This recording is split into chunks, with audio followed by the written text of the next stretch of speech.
Fala galera, tudo beleza? Bem-vindos a mais um vídeo do canal, chegando com mais um vídeo aqui do Palmeiras. O Palmeiras não fez um bom jogo contra o São Paulo e foi derrotado no Morumbi por 1 a 0. A decisão segue aberta para o jogo de volta no Allianz. Galera, bora dar uma olhada aqui do que os comentaristas da ESPN Brasil falaram dessa derrota do Palmeiras. O que o Palmeiras errou hoje nessa derrota para o São Paulo. Quero te convidar para se inscrever no canal, deixar o like, ativa também o sino das notificações para você estar recebendo todos os vídeos aqui do nosso canal. Créditos a ESPN Brasil, Grupo Disney, link na descrição. Boa. Estamos chegando, linha de passe é a nossa hashtag, vitória do São Paulo para cima do Palmeiras na largada das oitavas de final da Copa do Brasil.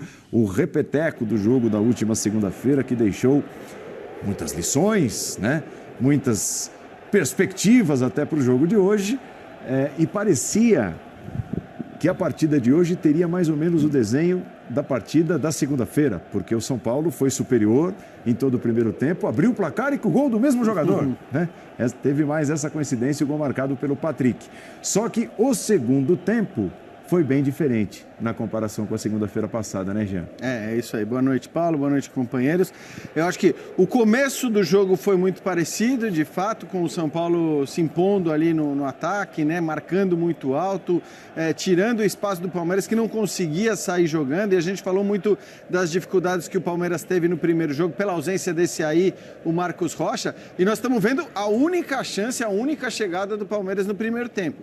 Foi um primeiro tempo em que só o São Paulo atacou, que só o São Paulo pressionou, ao contrário do que tinha acontecido, né, na segunda-feira. Porque na segunda o São Paulo faz o gol e a partir do momento que o São Paulo faz o gol, o Palmeiras começa a atacar, o Palmeiras começa a pressionar. Não que o São Paulo tenha se retraído tanto ainda no primeiro tempo do jogo de segunda-feira. Isso aconteceu sim no segundo tempo. E aí acho que assim, é meio que indiscutível que as lições do que aconteceu na segunda serviram para que o São Paulo se comportasse de uma outra maneira, né? Apesar de ter o Palmeiras do outro lado, um Palmeiras hoje até mais completo do que o Palmeiras que jogou na segunda-feira, o São Paulo não se intimidou. O segundo tempo, na verdade, foi um segundo tempo com muito pouco futebol, né? Verdade. A gente teve muito jogador no chão, muita briguinha, muita queda, muita reclamação e pouco futebol. Fato é que, ao contrário do que aconteceu na segunda-feira, o Palmeiras termina o jogo sem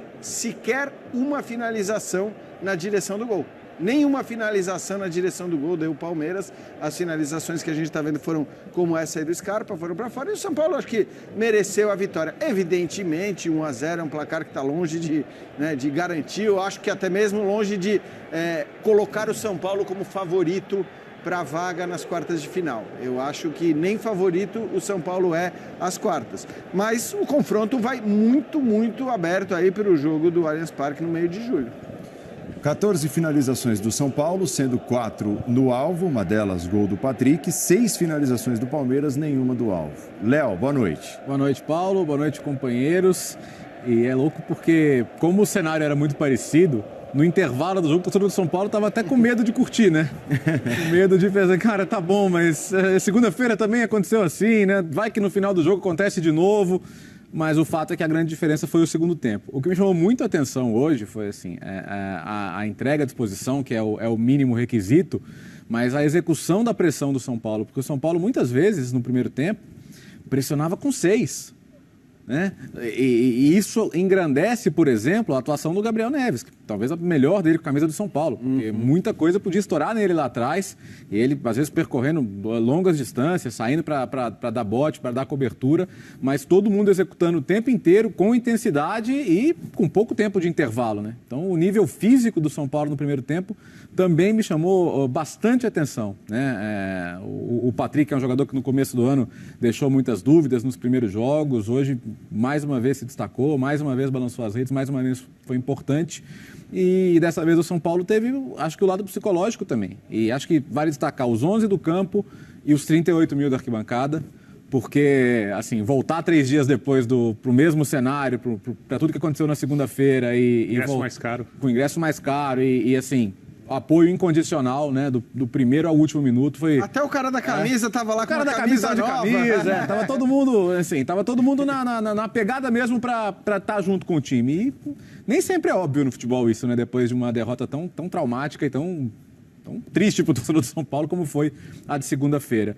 E, claro, tem os dois lados, né? Me chamou muito a atenção o Palmeiras competir pouco, porque o Palmeiras pode não jogar bem normalmente. Não acontece, o Palmeiras normalmente joga bem, quase sempre bem. Mas nos jogos que o Palmeiras não joga tão bem, ele compete. Hoje ele não jogou bem e não competiu. Então, o que é? É físico, não conseguir igualar na vontade, o que eu duvido muito, porque não é a característica desse grupo, mas algo aconteceu que o Palmeiras não competiu. Então, é hora de tirar o pé, alguns jogadores descansarem, pensar em Libertadores semana que vem, gerenciar o elenco. Eu acho que isso chamou a atenção. Do mesmo jeito que o São Paulo deu uma excelente resposta, raras vezes a gente tem visto o Palmeiras competir tão pouco quanto foi hoje. Né? A gente passa horas aqui discutindo, deveria poupar, em que jogo vai poupar, quantos serão poupados, né? Falando dos diversos times envolvidos, os mais importantes envolvidos em tantas e tantas competições ao mesmo tempo. Uma coisa é certa, né, Paulo Calçade? O Abel é um dos que menos poupam. Isso tem acontecido. A gente tem... Olá, boa noite a todos. Os resultados, eles são tão grandes que isso a gente sempre nota. Olha, o Abel não está fazendo, mas a recuperação é boa. E isso estava aparecendo. E estava ganhando. Pela média de idade da equipe, pelo tempo de trabalho, por características individuais dos jogadores. Então, uma série de aspectos permitia ao Abel não mexer. E assim, as duas equipes foram basicamente com os mesmos times. Voltou o Zé Rafael, não jogou no outro, né? O Rocha, mas o São Paulo jogou o mesmo time, exatamente. Mesma ideia, e o Palmeiras também. Parece que foi uma continuidade daquele jogo. E é engraçado, o torcedor de São Paulo saiu tão devastado do primeiro confronto que tudo de positivo que aconteceu ruiu nos últimos 5 minutos. Nada. Você vendo ali as manifestações, né, assim, de gente, você fala, os caras piraram. Então, aquilo foi encoberto. O jogo de hoje foi uma continuidade e que hoje mostra, porque o placar foi favorável, que não foi o São Paulo, assim, o São Paulo jogou outro jogo completamente diferente de 3 dias atrás. Não foi. Foi a continuidade daquele jogo com placar favorável. E o Palmeiras, daqui a pouco o Data ESPN vai passar para a gente um dado bem legal, que a gente, durante o jogo, vai vendo, vai consultando, vai conversando com o Data ESPN, e aí você encontra números bem legais, que são números que mostram o que aconteceu. A gente não está projetando. O Palmeiras permitiu ao São Paulo, mais do que outro, nos últimos 10 jogos, mais do que outro, qualquer adversário que o Palmeiras enfrentou, trocar passes e articular o jogo bem próximo da área do Everton. São Paulo, daqui a pouco a gente vai ver o número, e até o final do jogo, perto do final do jogo, era chocante. O São Paulo conseguiu isso, a gente não pode discutir. É uma questão física. Eu acho que é injusto com o São Paulo só atribuir a uma questão física a queda de rendimento do Palmeiras. Sem dúvida. Até porque esse time jogou segunda-feira também. Exatamente, também jogou. Também não é... Aí a justiça, com a análise com o jogo, não começaram a observar isso no Palmeiras. E a gente vai saber internamente quem tem mais dados é o Palmeiras. Se ele começar a trocar, é porque ele entende que tem uma queda de rendimento. Mas é muito legal olhar o jogo por essa perspectiva, e acho que o São Paulino hoje vai entender melhor, embora não vá concordar, ele vai entender melhor o que aconteceu no final de semana. Foi o mesmo São Paulo. Cara, o Rogério saiu, o Rogério falou, não sei o que eu estou fazendo aqui. Né? Porque ele entendia isso. E hoje o placar foi favorável, então dá para a gente entender o domingo também. Concorda, Bê? Segunda. Concordo. Segunda-feira. Concordo. Mais uma vez, boa noite a todos, a você que nos assiste. Eu acho que os jogos do São Paulo e Palmeiras deixaram todos da temporada lições e cenários que, por enquanto, estão bem estabelecidos. Quando o São Paulo consegue pressionar a saída de bola, dificultar o Palmeiras fazer a transição, o São Paulo torna o jogo incômodo. Quando o Palmeiras empurra o São Paulo para o campo de defesa mesmo, não para dentro da área, o São Paulo não consegue segurar. Isso ficou claro no último jogo, ficou claro nas 2 finais do estadual. Hoje o São Paulo marcou muito bem a saída de bola. Aí eu vi gente dizendo, porque o São Paulo está mordido. Não, perfeito. Mas quando você pega um time que nem o Palmeiras, que está acostumado a jogar contra equipes que querem vencê-lo, porque é o atual bicampeão da Libertadores, é o time a ser batido, é o time mais bem treinado, o time mais elogiado por todos nós. Todos os adversários entram mordidos. E aí, cabe a um time rodado como o Palmeiras, tecnicamente mais capaz que o time do São Paulo, conseguir tirar proveito do momento da equipe adversária, que talvez seja, às vezes, segurando um pouco mais a bola, esperando um erro, né? Se não consegue sair dessa marcação, e o Palmeiras não fez isso hoje. O São Paulo tornou o jogo no primeiro tempo muito desconfortável para o Palmeiras.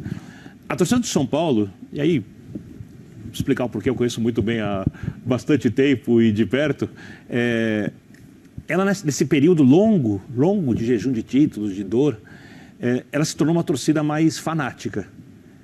Porque o São Paulino, que acostumou ver o São Paulo ganhar, disputar títulos constantemente, com vários times, a máquina dos anos 80, o time do Cilinho da metade dos anos 80, o time do Tele Santana dos anos 90, era um torcedor que apoiava a equipe, sempre apoiou de cantar, mas a loucura, aquela coisa, vinha nos momentos muito decisivos ou nas grandes atuações da equipe. Hoje você vê o time de São Paulo jogando, às vezes jogos, por exemplo, no estadual, na primeira fase, sem tanto valor, e a torcida barulhenta. Hoje a torcida foi muito barulhenta. E o Palmeiras, quando é acuado pelo São Paulo, dá a essa torcida mais gasolina ainda para ela ser barulhenta. E hoje, no Morumbi, no primeiro tempo, o São Paulo fez, para mim, a sua melhor atuação em toda a temporada, levando em conta, obviamente, que ele enfrentou uma equipe muito forte, uma equipe muito perigosa, que podia achar um gol num contra-ataque, que acha um gol numa bola aérea. Esse gol podia ter um enorme impacto negativo no São Paulo, podia ter um impacto negativo até no ambiente do estádio. E o São Paulo, como disse o Tio na abertura, conseguiu evitar que o Palmeiras, em todo o jogo, não finalizasse uma vez na direção do gol. Foram 2 finalizações do Palmeiras dentro da área contra 9 do São Paulo na partida inteira.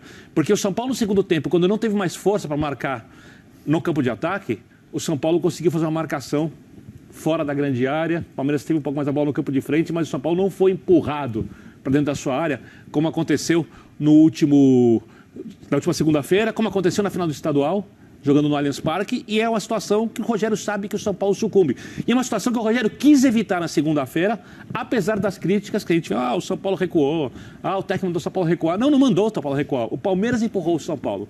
Por que o Palmeiras não conseguiu empurrar o São Paulo? Acho que vale a discussão no linha, vários jogadores já atuando abaixo, e para mim, como disse o Bertozzi, o São Paulo chegou antes em todas as divididas, chegou antes em todos os lances, o São Paulo estava mais inteiro no jogo. É óbvio que o time do Palmeiras não vai permitir que isso aconteça, mas hoje eu tive a impressão, não é certeza, é só uma impressão, que o Palmeiras achou que as coisas fossem acontecer em algum momento de maneira positiva para ele. E faltou ali o tom mais alto para que isso pudesse ter chance de acontecer na prática. E sabe o que é incrível, né, do resultado também? O Palmeiras quase não perde, são 4 derrotas no ano, 2 para o São Paulo. Esse quase é um bom 3. ponto, Léo. Na era Abel Ferreira, hoje o São Paulo ultrapassou o número de vitórias do Palmeiras, né? Estavam iguais em número de vitórias para cada lado e empates, e hoje o São Paulo ultrapassa o número de vitórias contra o Palmeiras do Abel Ferreira. Eu acho que fica claro que o São Paulo é um dos adversários que mais incomodam. O Birner usou um termo desconfortável, né? O São Paulo deixou o Palmeiras desconfortável no primeiro tempo. E eu acho que, assim, no frigir dos ovos, olhando para o todo, é um dos adversários que mais deixam desconfortável o time do Abel Ferreira. E como todos são confrontos muito ricos taticamente, né? Cabe o elogio às estratégias que o Rogério pensa. Como disse o Futebol é dinâmico, né? Mas eu até li o seu brilhante post sobre atribuir tudo aos técnicos na segunda-feira. Porque é isso, é uma bola que entra, uma bola que não entra e tá tudo errado, tudo certo. E queira ou não, assim, o São Paulo tem apresentado argumentos contra esse Palmeiras, contra o qual poucos têm tido. Né? Eu acho que poucas vezes, Bertozzi, a gente tem a oportunidade de escancarar o absurdo das críticas feitas aos treinadores de futebol, como a gente tem numa semana como essa. Porque, de fato, o São Paulo já tinha jogado bem contra o Palmeiras.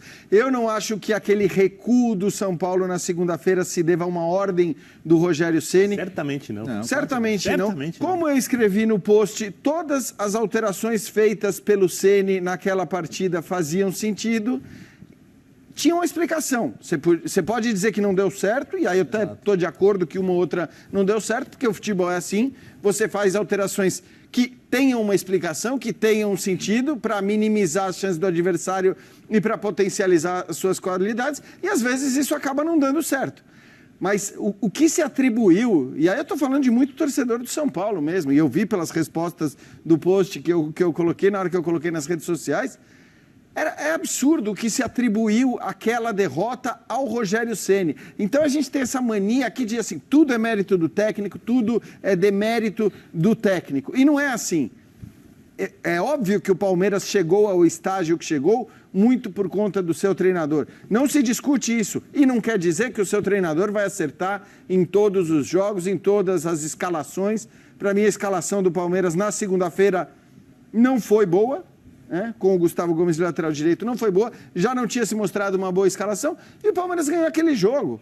E o São Paulo, que já tinha feito um bom jogo, perdeu, mas aí tudo era culpa do Rogério Ceni. Hoje ele repete o time vai muito bem novamente no primeiro tempo, já tinha ido bem, mas acho que foi até melhor, porque não permitiu, depois de ter feito o gol, que o Palmeiras passasse a se impor, porque mesmo no primeiro tempo do jogo de segunda, o Palmeiras criou suas gol que é fruto de uma ideia do Rogério, da marcação alta, bem feita, em todo o primeiro tempo. Então, né? Mas é isso, né, Bini? Assim, só para resumir, porque raras vezes a gente tem o mesmo confronto 2 vezes na semana, com uma vitória de um lado e uma vitória do outro lado. E com roteiros parecidos. Não vou dizer que os jogos foram iguais, e acho que se não foram iguais é também porque acho que os próprios jogadores do São Paulo sentiram que não poderiam fazer aquilo que fizeram na segunda-feira, mas poucas vezes a gente tem a chance tão clara de escancarar o resultadismo na avaliação dos técnicos de futebol no Brasil. É isso, galera. Esse foi o vídeo. Muito obrigado por assistir. Deixe a sua opinião aqui abaixo nos comentários. Hoje foi uma das piores atuações do Palmeiras. Jogo muito brigado, com muitas provocações, mas o que importa é que a decisão segue aberta. Vai ter o jogo de volta no Allianz, e no Allianz todo mundo sabe a força do Verdão. Todo mundo lembra daquele jogo da final do Campeonato Paulista, que o São Paulo tinha vantagem, venceu o primeiro jogo por 3-1 e na volta o Verdão atropelou. Mas é isso, galera. O que você achou do jogo de hoje? Deixe a sua opinião aqui abaixo nos comentários. Eu vou ficando por aqui. Muito obrigado por assistir o vídeo. Deixe seu like para estar fortalecendo o canal. Se inscreve. Valeu e até a próxima.